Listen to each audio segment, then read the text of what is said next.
Debbie had imagined soft music, candlelight, and forgiveness in his eyes. Instead, she stood frozen at a half-open bedroom door, a small anniversary cake trembling in her hands. Inside, David laughed too closely with another woman on the bed Debbie had once decorated with love. He did not look guilty when he saw her. He looked inconvenienced. He called her ordinary, replaceable, too simple for the future he wanted. And in that moment, something inside Debbie did not break. It hardened. She placed the cake gently on the table and walked away without shouting. Some exits are louder in silence. 2 days later, heartbreak blurred her focus. She stepped into the road without looking. A black luxury SUV stopped inches from her body. The driver stepped out slowly, tall, composed, controlled. Jesse did not shout. He simply studied her as though she were a problem he had not scheduled. He asked if she was hurt. She shook her head. He noticed her trembling hands. And for reasons he did not yet understand, he did not drive away.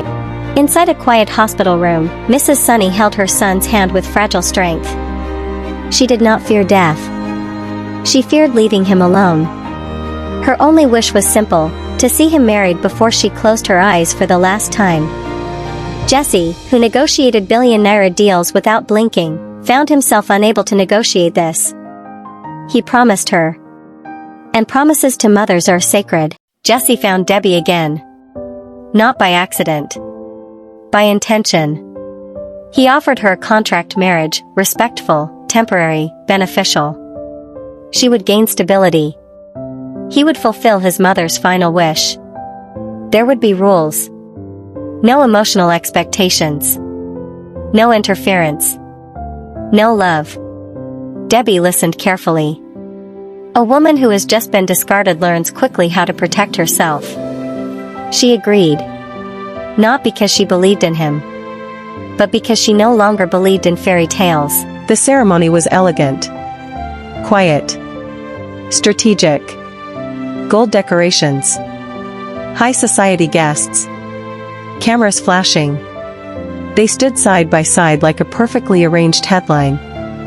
When he placed the ring on her finger, his touch was steady. When she said "I do," her voice did not shake. It was not love. It was agreement. But sometimes destiny hides inside arrangements. At her office, David saw the ring first. Then he laughed. He and his fiancée, Queen, mocked her openly, convinced she had married for survival. They did not know who her husband truly was. Until the glass doors opened. Jesse walked in like authority wearing skin. The room shifted. He revealed himself not just as her husband, but as the majority shareholder of the company. Power does not shout. It enters and changes temperature. Zara had known Jesse since childhood. She believed his future belonged beside hers. At a grand charity gala, beneath crystal chandeliers and flashing cameras, Zara attempted to embarrass Debbie publicly. But jealousy miscalculates. Her scheme unraveled. Whispers followed her instead. And through it all, Jesse never once removed his hand from Debbie's back. Protection had become instinct. It happened on a quiet balcony overlooking the Lagos skyline. No cameras.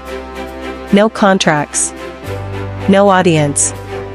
Jesse admitted what he had not planned, that her laughter steadied him, that her absence unsettled him, that somewhere between duty and defense, he had fallen in love.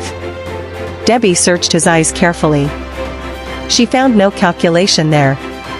Only truth. This time, when she stepped closer, it was not obligation. It was choice. Love was no longer part of the contract. It had rewritten it.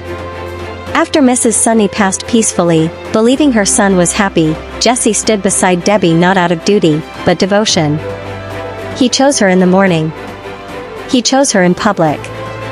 He chose her when no one was watching. Debbie was once called ordinary.